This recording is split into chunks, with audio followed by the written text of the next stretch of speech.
Hey friends, it's Len here from 1A Auto. So you just finished your oil change on your 2016 Cadillac Escalade. Good for you. But now it's going to be time to make sure you reset that maintenance light. To do that, we're going to get inside the truck.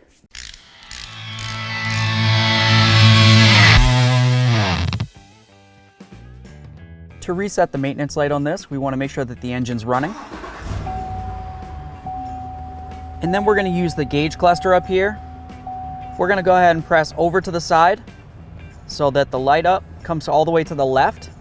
And once it's all the way over there, you can continue by scrolling up and down until you find oil life maintenance. Once you've found that, go ahead and hold the select button, and then that's going to reset the oil life.